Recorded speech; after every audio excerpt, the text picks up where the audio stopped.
ike gbanwonye ukene ukwu gozenu ndoli ọkatanu olisa gozenu ndoli ọkata digi gemeli ndoli ọkata chukwu kelemu digi gemeli ndoli ọkata chukwu kelemu kenu ụmụazị nwe ogologo ndụ ya na ntụziga kenu ụmụazị nwe ogologo ndụ ya na hara isi ike ọ bụ na abadị ogologo ndụ n'ụkpa endelemu ọ bụrụ na abadị ogologo ndụ wee dịlị mụ bụ ike mba nwoke inyebe ego oyibo ego eji eme ọgaranya inyebe ego oyibo ego eji eme eze abaka mmụ ga-akpọlụ gị n'ụlọ ọrụ abaka mmụ ga-akpọlụ gị chukwu kele mmụ ọgaranya na-adị m mma ike mba nwoke ọgaranya na-atọ m ụtọ n'enuwe ike mba nwoke oya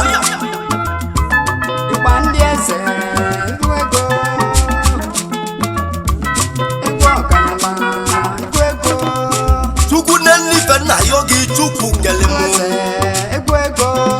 ụmụaka nọ maka ụlụ gị gozie n'ụfanụ etube etube na be enwego ego n'ọbụ ndụ n'ebe ogologo ndụ na-arụ isi ike kabadịle m kabadị ndụ na-enye n'ụmụ ibe m ga-eli kabadị ndụ na-enye nne m n'ibe m ga-eli oya oya oya oya oya oya oya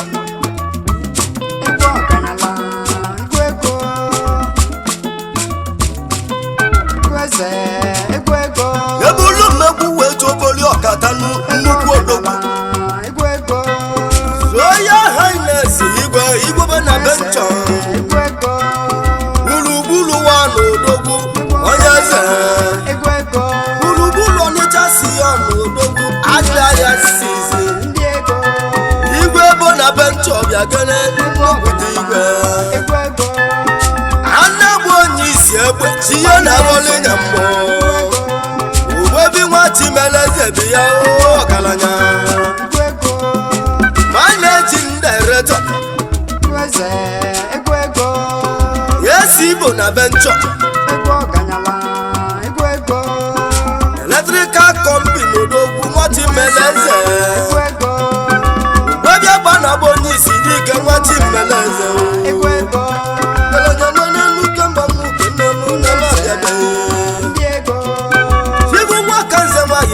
nenu nwa welu uwebi nwa welu godogwu mama eze nwanne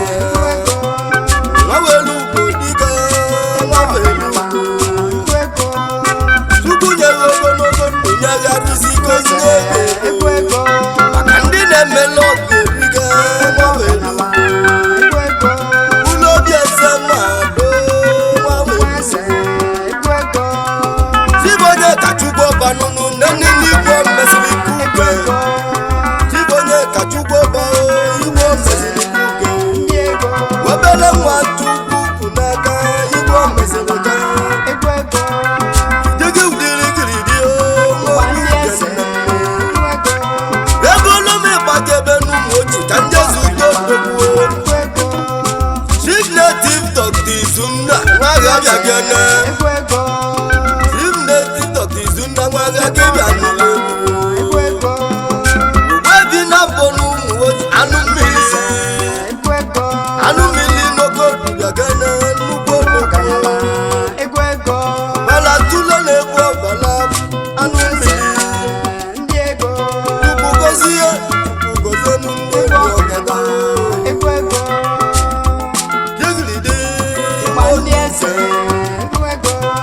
ndebe na nkwelu uke ka njekwa zụta nnukwu nwa ezoghị bụ mmadụ abụrụ chukwu ugwu nna ugo white bi ya ugo white odogwu ugo white na laba bịa kenenu awọdụ nwoke m ugo white nọ ya dere nnaba na obi na nne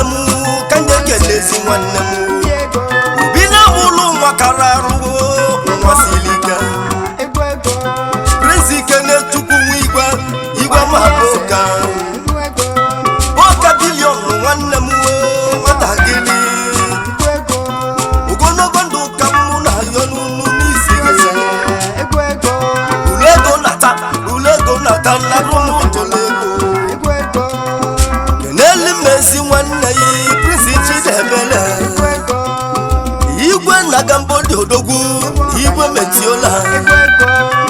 igwe na Cambodia odogwu nnukwu igwe ebe iwe ti nwanne m igwe metiola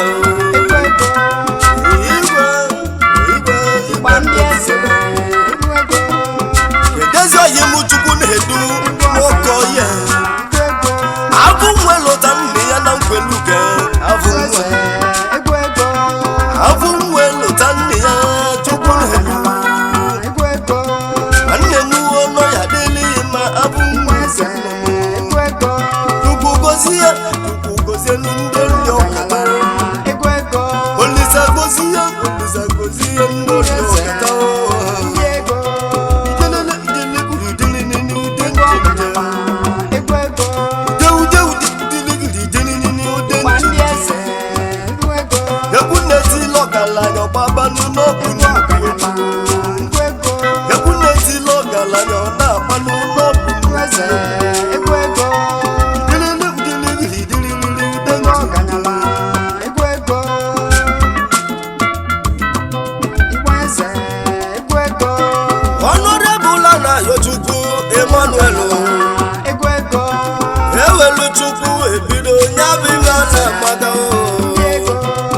President General Odogwu Lagos branch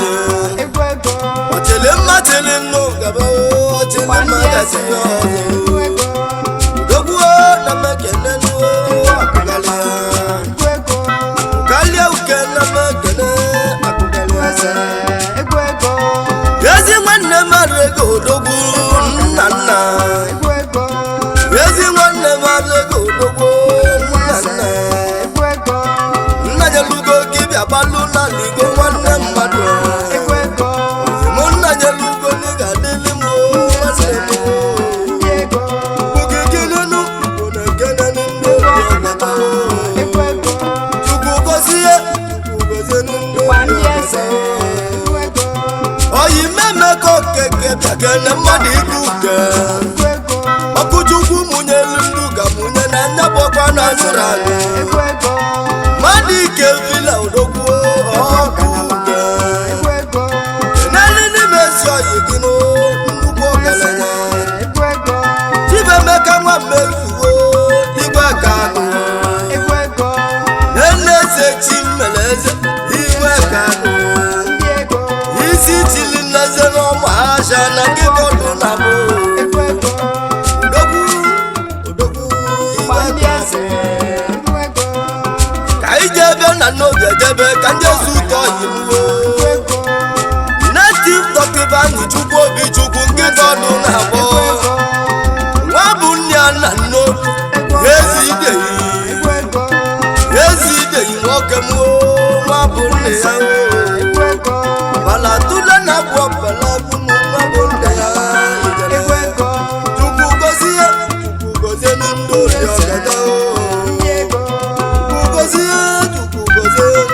ọgada Sunday Jamat Odogwu akụenwe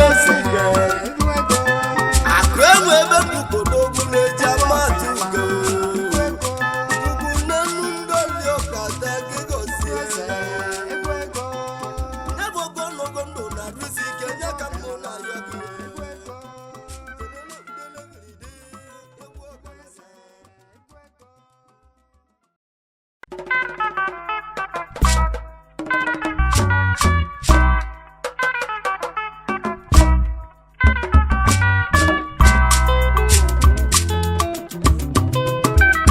Mwanwe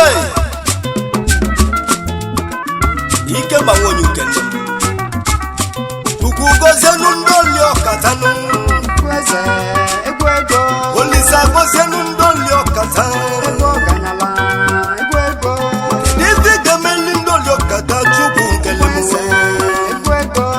Divi gemeli ndoli ọkata Chukwu nkele mwe Yekenu mwasi nwe ogologo ndụ ya na ntisiga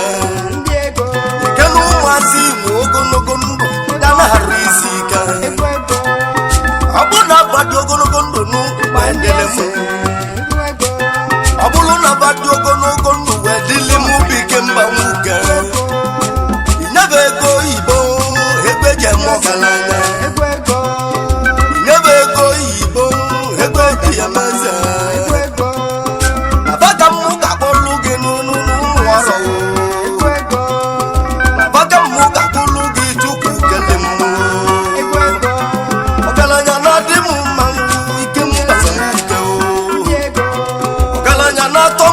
n'elu ike mba ugo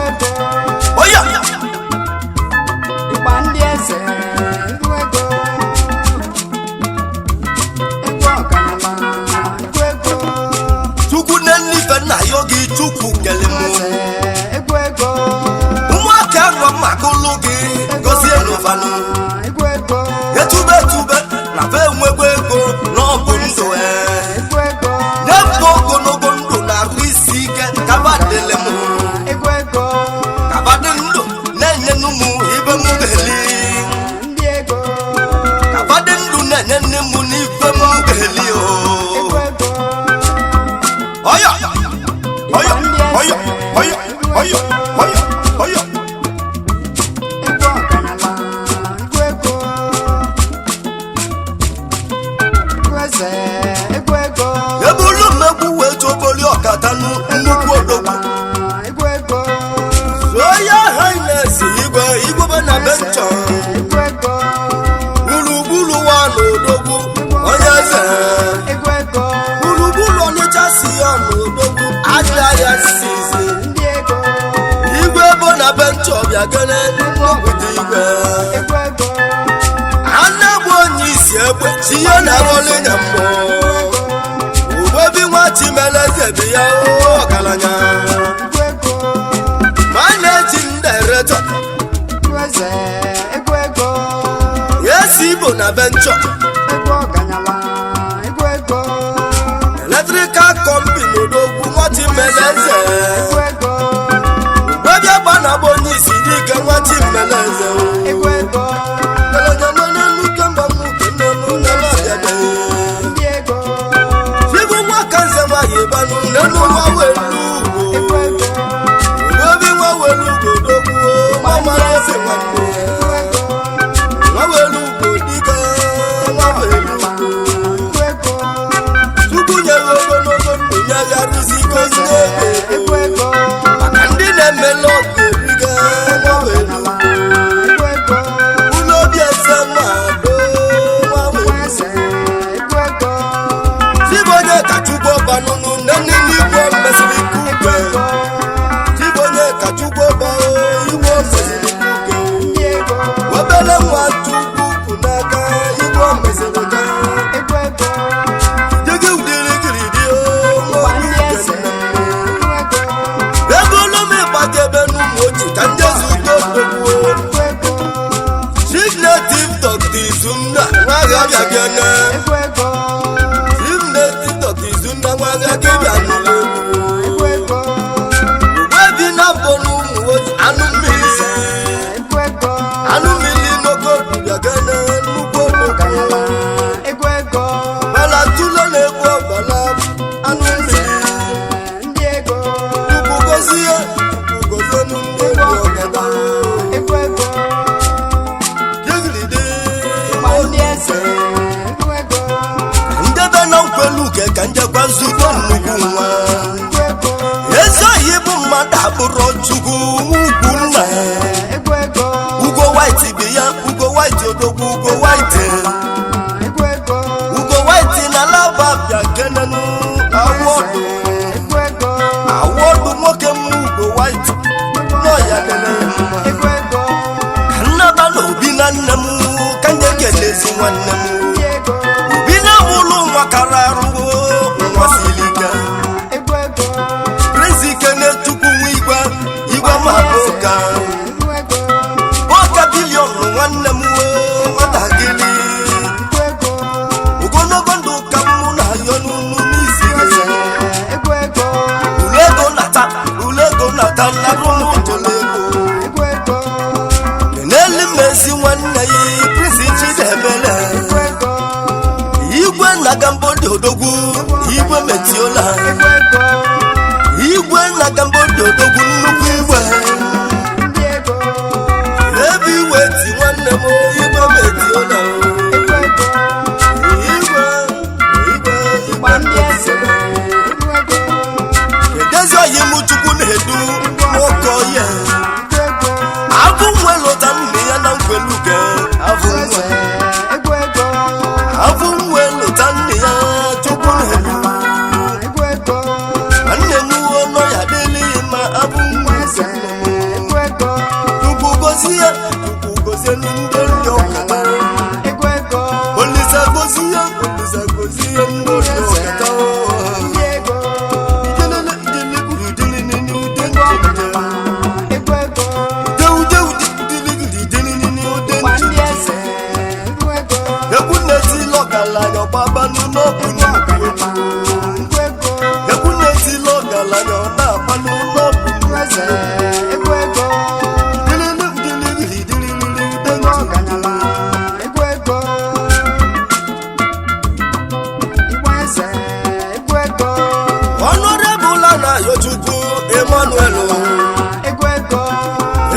chukwu ebido nyabiga na mmadụ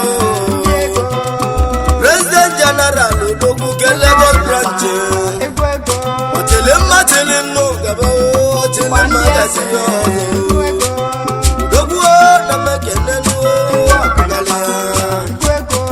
Kalia uke na mekene Yezi nwanne marego Odogwu nna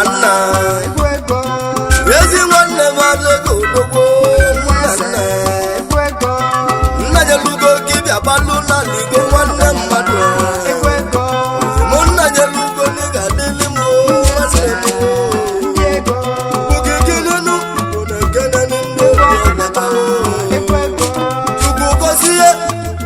nndo yagata Oyi meme kokeke biakene mmadụ ikuke Okuchukwu munye lunduga munye na nyabokwa na zurani Madi ke vila Odogwu okuke Neni ni mesyo yigino Ndugbo kelene Chibe meka nwa mezuo Igwe kanu Nene se chimeleze Igwe kanu Isi chili naze no mahasha na kibodu na bo Odogwu Igwe kanu Kaijebe na noge jebe kanjesu to yimuo Native dokiba ni chukwu obi chukwu nkitodu na bo Wabu nya na no Yezi ideyi nwoke mu Wabu nne ya Bala tule na bo bala bunu wabu nne ya Chukwu gozie nindo yogada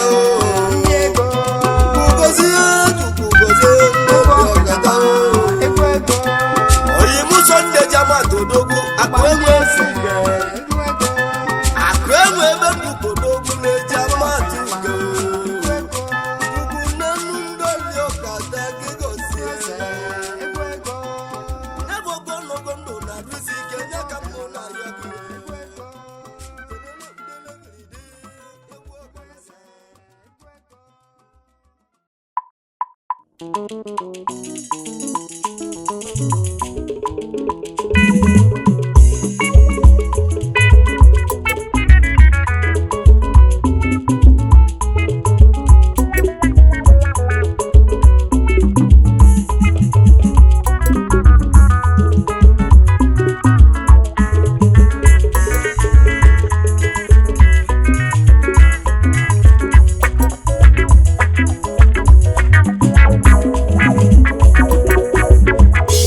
Happy birthday to you. Happy birthday to you. Happy birthday, my brother. Happy birthday to you. Happy birthday, Alusiego. Happy birthday to you. Udogwu nwanne mu ogadele gị ma. Happy birthday to you. Ife dị mma ga-emelu gị o. Happy birthday. Ogologo ndụ na risike ka anyị na-ayọ Chukwu. Happy birthday to you. Wona bonye fesi eze lugaka Nwanne mu neze gị lugaka Happy birthday to you. Nyabatalu mu jikwo Happy birthday to you.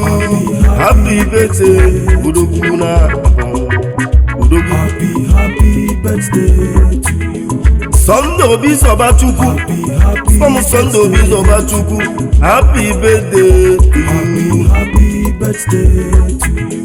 Oga dele gị ma ibe dị ma ga-emelu gị ogologo ndụ na risike n'anya ka mụ na-ebelu Chukwu Happy birthday my brother. Happy birthday to you. Happy birthday to you. Happy birthday to you. Happy birthday to you. Happy birthday to you. Happy birthday to you. Happy birthday, Odogwu.